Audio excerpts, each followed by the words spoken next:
Alright, welcome everyone. We're Semblance of Sanity. I'm Caleb. I'm Jacob. And we're here for Monster, episode 31.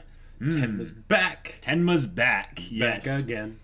And Dr. Reichwein has been saved. He is saved. Yeah, Even Roberto though he's badass. Almost was going to kill him. Yep, because apparently he also killed the Margot Langer, or however that's pronounced. Yes. The other lady that's not Carl's mom. Right. Right. And they mourned Detective Richard, of course. And rest in peace, buddy. Like, yeah. Will be missed. And there was something where it seemed like maybe Dr. Reichwein's assistant or person at the front desk was leaving the door unlocked. And then, like, the window was left unlocked, and that was really weird. Yeah. So, if that's Johann's influence, that's really scary, but... yeah, there's a lot of things to where Johann has made a big play recently, so we're feeling like maybe we can breathe a little bit, but we're also extra paranoid because now we realize how powerful he can be with his influence and stuff. we had seen Johann's influence before of, like, getting people to kill themselves and stuff, but actually, like, seeing him actually work it, like, that's... Scary stuff, guys. But, watashi ga kita. Yes, Tenma's here. So, everything can't be that bad. Let's get into this. Oh.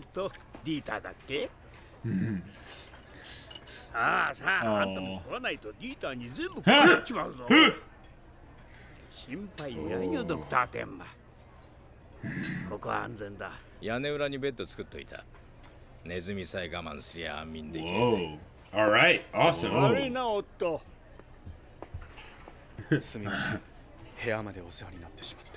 Yeah, it's nice having allies, right?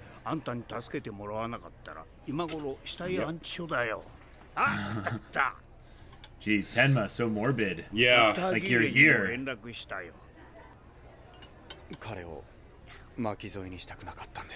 He's morbid maybe a bit because he's realizing how real this is and that people are dying and...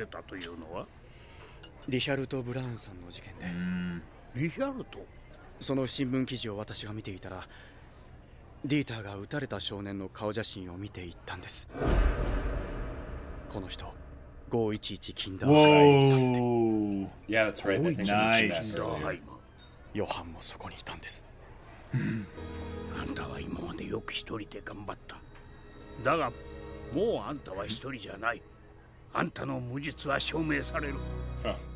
Yeah, that's not why he's here.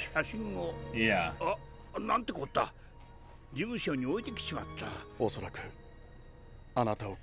Yeah, he's probably got that photo.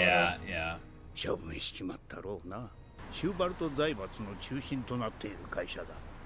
ほとんど外に出ることがなかったシューバルトがこのところ顔を出すよ。この会社だけじゃなく、財閥のグループ企業すべてがここに来て大きく業績を伸ばしている。ある青年がシューバルトの右腕になったとき。Wow. さあ、お出ましだ。And then out of the shadows. Wow. Yeah.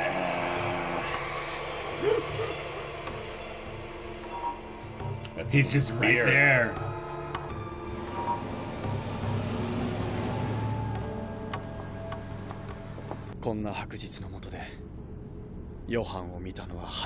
Oh. Yeah. Right. 君の無実を晴らすのは今しかない。 No, not prove innocence. 今はとにかくオットーの店の屋根裏に身を隠していたまえ。もうすぐだ。もうすぐだぞ、リヒャルト。完全にヨハンの包囲網は出来上がったようなもんだ。Yeah, he does not realize what he's dealing with. But why is Tenma being so shut down and inert? Right. I mean, they did a time skip, so, like, they can do this, but they still need to explain it. I think he's just weary. Yeah. Yeah. Yes, please sleep. I need to get rid of you guys so I can just go find him and shoot him, like... Right. That was the only time I can kill him. Yep. Yeah, he had a gun with him. And he shot. I hope he's not trying to use that to kill Johann, though. Like, get a sniper rifle, or, like... It's military stuff, Jacob. Hunting rifle, then. Like, and it's you know. not not that good, I would say. ドクター・テンマがヨハンを追う目的は自分の無実を晴らすためじゃなくまさかと思いますが私もそれが心配だったんです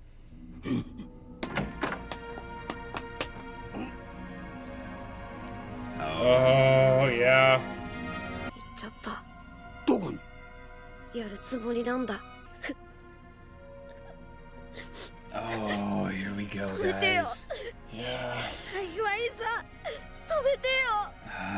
全部人殺しになっちゃうよ。 Oh, Give that boy a Dieter's hug. Dieter's like such a good boy. Lung? Lung? Yes. 今日はこの辺にしておこう そんなこと言わないで聞いてくれよドクターここからが面白いんだからさいやこの続きは次回ゆっくり聞かせてもらうよどこへ行ってしまったんだ天馬やっとお目にかかれましたねドクター・ギール私もあなたの本読ませていただきました Not それはどう yet. Well, and Lung 素晴らしい noticed 本で that すな too.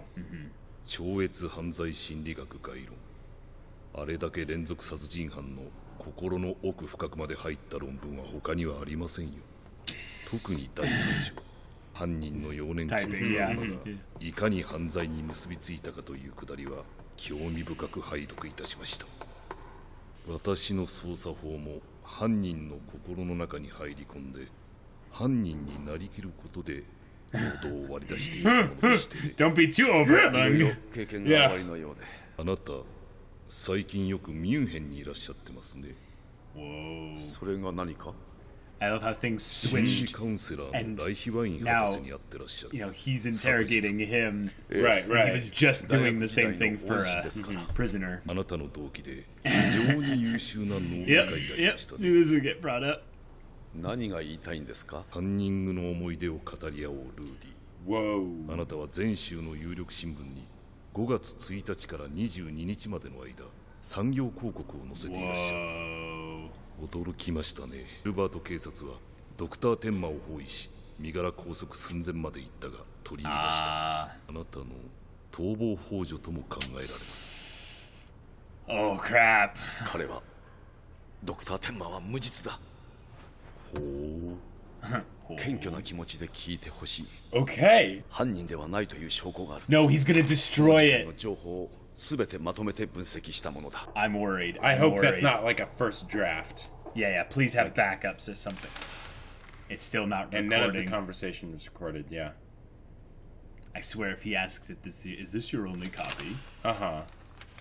老作ですな That's a good それ sign. で全て分かってもらえましたかシューバルトの息子を語ったファーレンという青年の兵士事件を調査していたリハルト・ブラウンという元刑事の兵士その中心にいるのはある一人の青年その名はテンマが取り調べ中真犯人として挙げた名と同じ Okay. ヨハン・ Yes. リーベルトよーくわかりました Oh, please, please, please.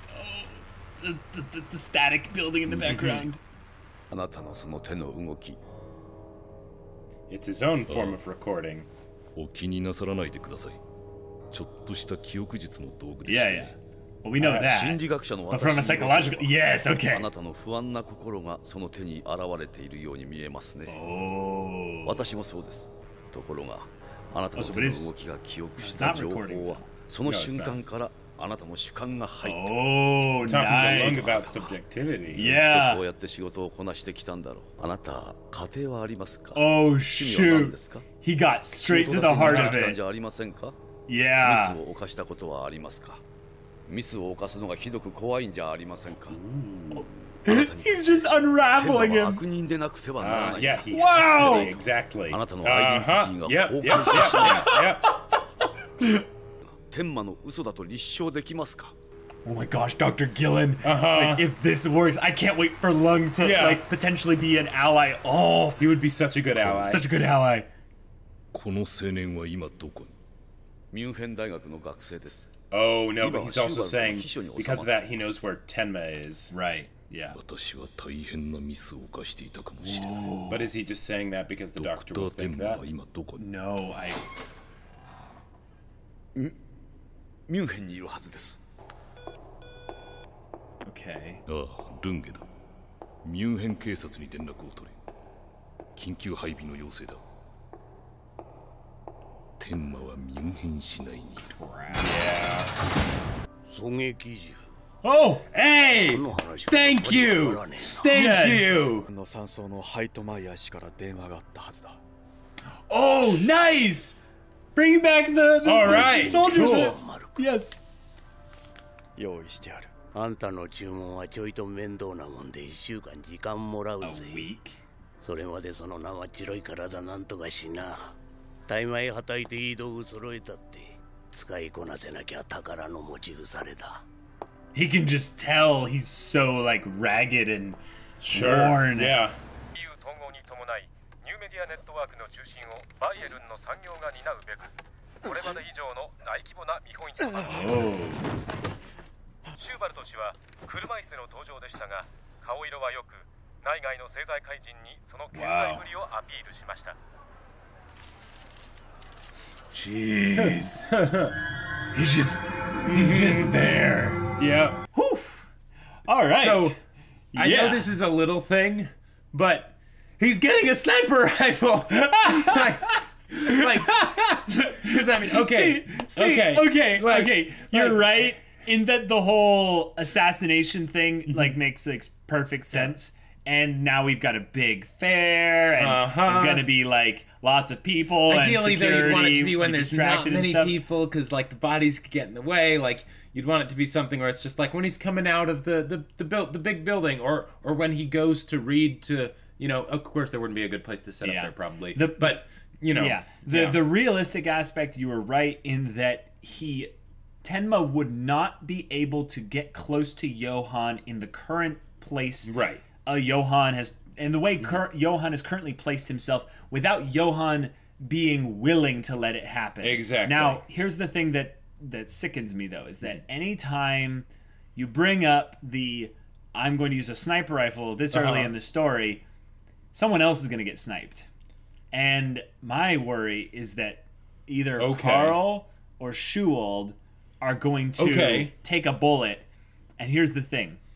And then it still ends up being all according to Johan's plan? No, that's like exactly like according to Johan's plan. Because I think that Schuold has already made changes to his will, like at this level, at this point.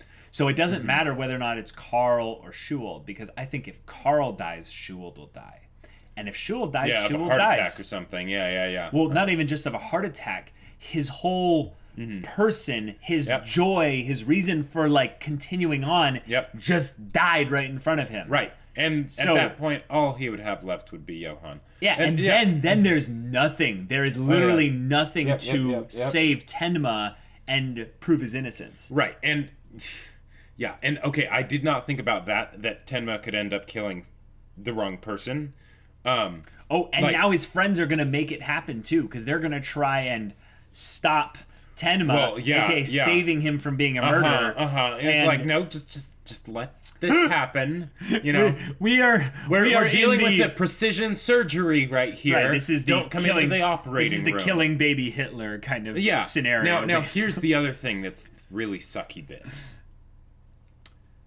Lunge just put out an all points bulletin for Tenma in Munich. It's not gonna take long. Like no. Here's the thing. It's not just about whether the police find Johan. Is that Johan now knows? Well, I mean, okay, if he didn't already from Roberto, he knows. He knows. Yeah. Okay. Yeah. Johan knows he's here. Yeah. That's why I think that he's essentially baiting out Tenma by being so public right now. Sure. He's got some kind of an angle here, because I really am.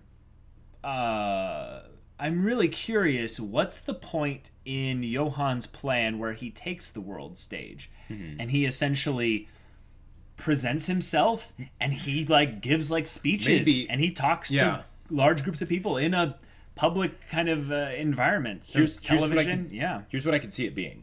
It's something where it's hiding in plain sight. It's the invisibility because you're in a crowd, right? It's the fact that at that point he'd basically just be, oh yeah, this awesome person that everyone loves and adores and all that stuff, right?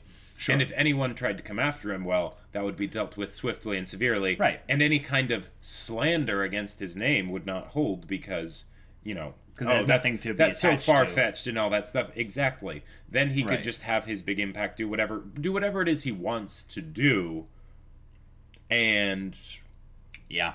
there you go. Yeah. You know? The really freaky moment actually for me, I loved the Lunge Gillen bit. That was That probably was the best awesome. scene. But actually the thing that scared me the most was when they talked about how Schuold has been more frequently going back to his financial group businesses and such, corporations and things, and they've all just started growing doing better. Yeah, like doing better. That could be just because he's back and hey, he's a smart guy. He got this money somehow. All that stuff, Vampire Bayern, whatever. Come on. But we all know Johan. why it is. That's Yeah. Johan. Yeah. Like we know that Schuold is a he was at one point a ruthless, effective businessman, and he became wealthy because of that. of that, and then earned the title the Vampire Bayern. But this is more recent stuff. This is not just his return. This is Johan's involvement. Right. Otherwise, I think it would have been more of a noticeable like little morale shift, or maybe like certain changes of the directions of the company. You could even say that would be Johan too, but more so just saying everything is just up. It's like that's like the too good to be true kind of thing. So I'm terrified of why Johan is being public this much and is like making moves with Schuold, and he is still letting like Schuold kind of run this ship. And I know that it's all tactical and sound to lead from the shadows for him. Like Johan should always have someone in front of him that can take the fall for whatever he could situation just have a puppet, he's in. like, you know.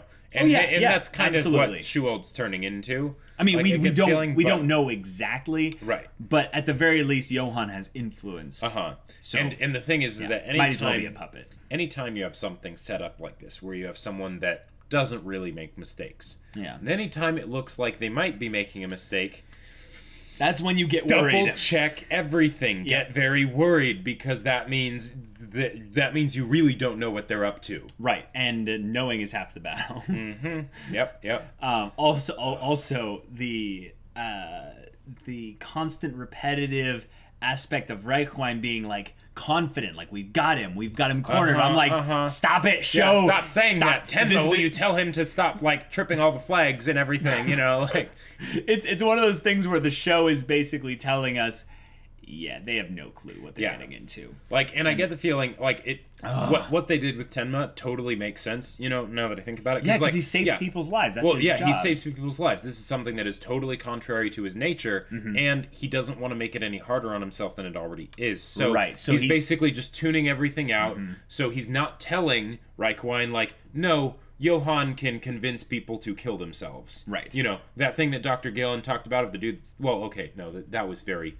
No, they know that Johan is a threat and that he has a way with people, but they don't know it based on firsthand experience. The fear of Johan has not yet gotten to them like it has to Tenma. Yeah. So in some ways, Tenma's behavior and signaling because of this behavior that his friends need to stop him. Yep. I mean, it is kind of obvious that that's what he's here to do if you just kind of like thought about why are you here?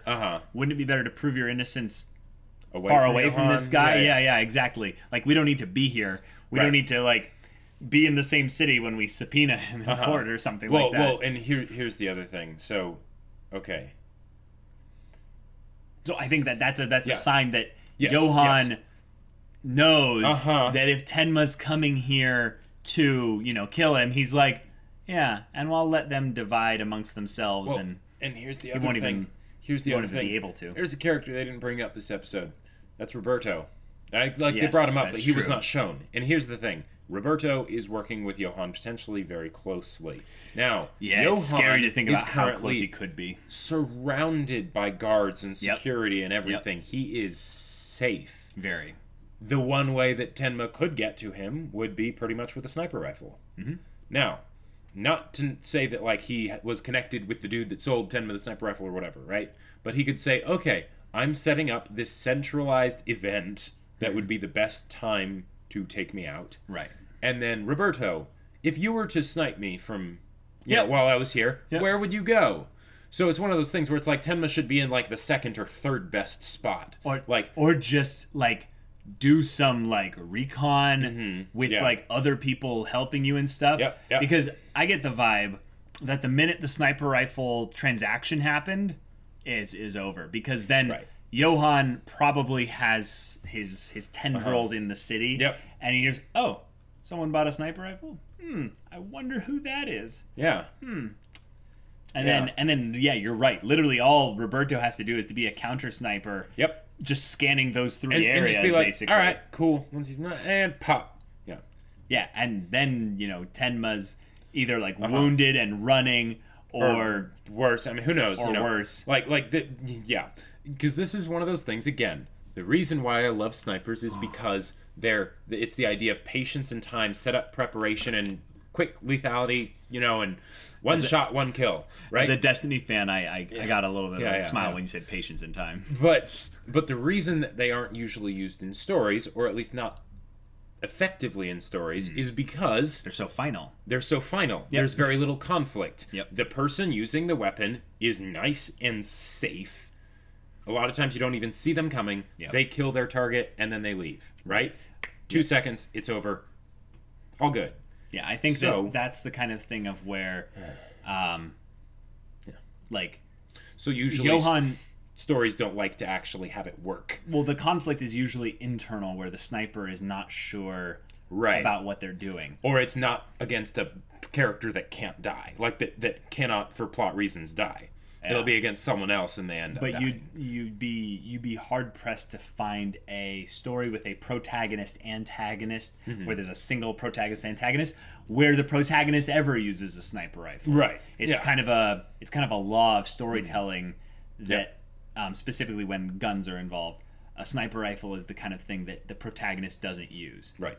And it's kind of silly, but especially if there's any kind of military aspect to the whole thing. Right. But this with Tenma, I'm glad that your desire was satiated. Yes. Tenma's going after a sniper rifle. Yes, there's a very high likelihood that he kills someone. But I'll tell you, this is how sickening I could see Johan's influence being. Johan is right there. I'm picturing this scenario right there. He's right there. He has a clean headshot. Tenma, right then and there, begins to doubt just a little bit. Just a little bit. And he hesitates. And Johan, like the demon that he is, turns and looks directly into the scope. And the sweat on his hands starts to go down. He starts like just freaking out just a little bit. Fight or flight mode, like. And then basically like he in his panic takes the shot, but he breathes wrong. He does a little bit of thing. The bullet arcs just the slightest bit, goes down. And maybe it doesn't even kill Carl or Schuold, but now we have an assassination attempt potentially on.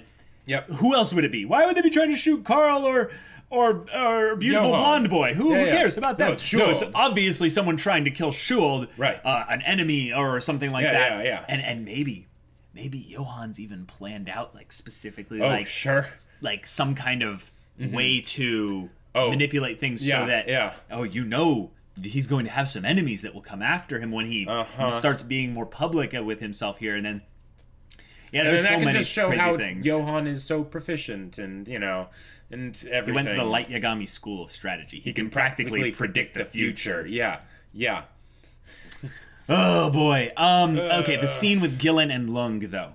That was some amazing grade A storytelling, writing, like scene composition. I really want to talk about how they switched things and they decided to have the prisoner serial killer person in the scene before Lung showed up. Right. And why? Because when they did that and they had to be like, oh, do you want to hear about the third? None of that's important. The thing is that once he left, Gillen's role as the interrogator, as the investigator, as the study, it swapped. Yep. And Lung took in that seat, and you saw Gillen's countenance change. He seemed a little less certain. Like the way he went to stand up from the table, and even when he sat back down, he had a hand on the table, like he was getting ready to just leave. Right. Right. The whole composition of it was just beautiful. And beautiful. the way they showed multiple times the recording device and showing that it was not recording. This is not basically any time that Gillen is recording, it's more or less going his way. Right. It's his conversation that he chose to be here for. Yep. And this is something he was not prepared for. It can't go that bad because at the very least he has this recording device, right? Yeah. But anytime it's off, it's but fair game. Who knows what's going to happen? Right. And Lung, however, is off the reservation, so to speak. Right. So when you see him come in, you're like, oh, this could be a good conversation. But then you realize, wait a minute, he's not right in the head, fully. So who knows what could happen to Gillen? Yeah. And Gillen is a key piece in the expose Johan team. Oh yeah. So if Lung was you seem to be a problem, I'm going to detain you here for a bit while I say that you are under suspicion of aiding and abetting a known fugitive, a killer, right? But Lung is a little bit more, little bit more unhinged, but also a little bit more, a little bit less subtle, actually. Oh yes, and the idea that we had a psychologist, a criminal psychologist, analyze the person that's supposed to become the people that they're hunting. The criminal, He identifies that part also, well, not really that part, but the part that about Lung that is off. Right. And he's he immediately knows it's the hand memorization typing thing, which I love as a quirk. It's such a good one. Well, yeah, and it's not the thing that he noticed that, because who wouldn't notice that, right? Of course you notice it. But it's the fact that he's able to be oh yeah. I see how this works. I know I know what makes you tick. Right. Yeah. Right. I know why you're pushing so hard for this, and why you say the things you do, and why, especially after being presented with decent evidence. Yeah. Because you're not an idiot. You're you're intelligent, but you're not as objective as you think you are. Right. And I think that's where Lung has a lot of character potential. Is that right now he's completely compromised. Yes, he is in a emotionally compromised, subjective state, but he is such a logic-based individual that he has no practice with dealing with himself when he's emotionally compromised. He sees himself as always being the pinnacle of reasoning. Yeah, he's always right because I spend a lot of time making sure, double checking my notes to back it up to make sure that I'm right. His track record's solid. But he's wrong. It is. It's the thing that the problems when you're wrong aren't that big of a deal. It's the problems when you're right and you're still wrong. Yeah, when it's just you have to be right. There's no way you couldn't be right. Right, but you aren't. In a lot of ways, I kind of resonate a little bit with Lung's way that you confidence. It's because it's a confidence that's born out of something good, but it's taken to a place that can be wrong if you become emotionally compromised. Because I've had times where I believed I was dead certain to be right, and I took it all the way as long as I could, and it was only until kind of confronted with the harsh slap in the face of no, you're wrong. It's copy, not steal. Sure, yeah, exactly. Or steal, not copy. You just kind of realize, oh God, I was looking at this wrong. I forgot a certain variable. I don't have the perfect perspective. And I think that's something that's very, very cool about Lung, is that his confidence is born out of a lot of, I would say, insecurity, in that he doesn't want to observe all these other things out there. So he becomes more and more focused, which for his work, I think that's pretty good. It's effective. It's a very good. It's like every weakness, every strength is a misapplied weakness, or every weakness is a misapplied strength. Thank you. Yes. Yeah. Right. So this is an amazing strength that he has, but you know, it's currently being misapplied. Right. You're trying to make everything a nail so you can keep using your hammer, which makes sense. I understand that. I resonate. Totally with that. Understand that. But there are problems, you know, when you start using a hammer for everything. Right. So what you're saying is basically he's going way past the obvious stuff of his Hunter x Hunter theories. And just getting a bit too dogged in the whole thing there. Exactly. It's good to be kind of self-aware, because when you have enough self-awareness of, like, not only your capacities, but also your faults, you realize that, like, not necessarily doubting yourself, but being willing to ask questions of your own beliefs is a really powerful thing. And I think that Lunge's character development, because I really hold tight to the idea that Lung will survive a long time in this story, because there's a lot of characters that I'm like, you will die, you will not last this entire show. I think Lung very much will die. But, yes, but when he dies, I think he's going to last a long time, just in the same way I think Anna is going to last a long time. Well, and the thing is that when Lung does die, and I think I mentioned this before, but it's going to be like Javert from Les Mis, where it's going to be when totally basically like Javert, his world entirely is just crumbling around him, and that's when the point when he dies. Again, maybe he kills himself at Johann's hand. Like, that's from not a tall building. Sure, however he does it, gun in the mouth, you know, like, I mean, like, he could do it pretty much any way, and it would absolutely fit, and it would be such a poetic dark end, dark resolution to his character. Because the guy is alone. He has nothing else but this. And that was the thing that they brought up this episode. Like, Gillen literally predicted his death. He's like, your identity will, like, shatter if you can't hold on to this. Tenma. And the thing is that when his identity shatters, well, he might not have anything else tethering him to this world. That's why I think that he's not going to die at that point, though. I do like your idea of how he will die there, but I think he's actually going to grow past that. And let's hope so, because that would it's not going to be long, right? But I think after that, he will die, and I don't know how it's going to be, but I feel like it's not going to be as dramatic kind of build-up thing. It's going to be more of just a harsh, just casual, like, gunshot, and just Lung's dead. I feel like, and it's going to be like impersonal and just cold and detached, kind of like Lung is. Right. So maybe Roberto will just corner him. I hope it's not Roberto. I feel like Roberto. I feel like Roberto is going to outlast a lot of characters in this really? show. Yeah. The idea that when he was introduced, I kind of wrote him off, and he's still around. Roberto is long game material. He is not end game material. Right. I think Roberto's gonna die too, but well, because I see, like, I see Lung as kind of being like the Hound from Game of Thrones. Oh, sure. And I see Roberto as being his foil, kind of like the Mountain.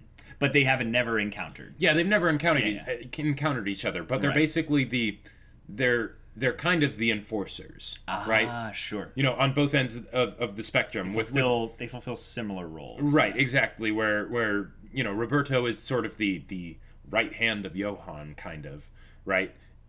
Maybe, in a way. We don't know exactly what their relationship is. Yeah. But, and then Lung is just going about on his own, you know.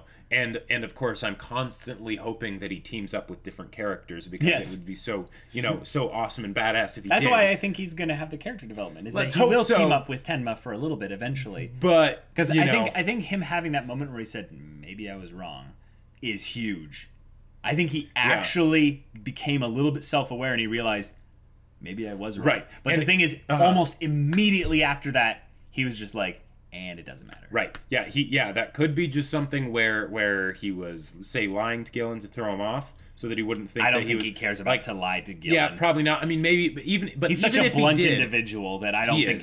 But the thing is, even if he did, the fact that he actually, the words came out of his mouth, maybe I was wrong. Yep. That is not something that Lung would have done pretty much ever before. Yep. I think that whenever anyone says something, especially if your characterization is good as it is in Monster for a story, it is coming from a place of a mental state that believes those words to the slightest extent, minimum. Yeah, at least in some world line. And the thing is that we've seen up till now, Lung had a lot better evidence earlier in the show that Tenma was innocent, right? Yep. He was going on a hunch, right? He was doing all this stuff because he's like, I smell something, right? Yeah. And there were plenty of times, and I might be misremembering things, but there were plenty of times where it's like, okay, no, it's not Tenma.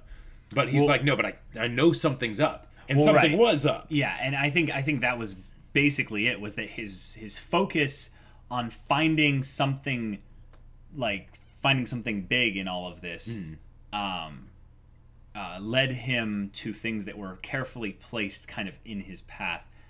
We might even find out at some point like how much of it might have been, Johan from the start. I don't know, but who knows? We'll see. I mean, they did retroactive stuff with Ava saying that she met Johan, so they could do that with Lung too. And we'll see. But guys, this is a fantastic episode. Really, really good. Like really good scenes individually in here. I'm glad that it wasn't obvious to us immediately why Tenma was feeling out of whack, because we haven't had him here for a while. But it was immediately apparent to us that something was wrong with him. And that was great because you're basically taking a character that's been away for a while, bringing them back in such a way that, A, it develops their character a bit, because it's a new side we haven't seen. True. And we're looking forward to that original side that we had seen, so we notice it a lot better. And it's also a way to basically reinforce that you had been doing well, because we have a clear enough and rock-solid enough understanding of the character and how they normally act and behave that we're able to tell this isn't right. What's going on? So, Tenma's got a sniper rifle. Tenma's on the murder path. In a few days. I liked the little callback to the guy who trained him how to shoot, which is cool. Now, I could be wrong in that I remember the name, but I'm assuming based on the pearls before swine, the description and stuff. But that not even that. Just saying that there was a guy from a place in the mountains or something. Oh, like that. yeah. Because I don't remember the name of that guy that was with the little girl, that trained him how to. Oh no, train him how to shoot. I don't think it was. I don't think it was that guy. Oh, you don't? It could have been, but I think it was the guy on the mountain that was a part of the criminal underworld empire when Johan set up the whole money laundering thing and all that stuff. He basically had the connections, and he's like, this guy, you're going to sell him a sniper rifle. Yeah. Military grade hardware, right? Oh, okay. That works even better. Okay, sweet. But, I love it. But yeah, Tenma needs to sleep. Tenma needs to sleep. He needs to be level-headed and cool. And maybe we'll have actually a cool cat and mouse thing with Roberto and Tenma. That could be pretty cool. But yeah, guys, if you want to watch the next episode's reaction right now, go check out the link in the description below for our Patreon. You can get on early access there. You can watch full-length reactions there. And all this comes with Discord access, so you can get on there and chat with us about stories or whatever. If any of that interests you, we'll see you there. But until then, we're Semblance of Sanity. I'm Caleb. I'm Jacob. And we'll see you all next time.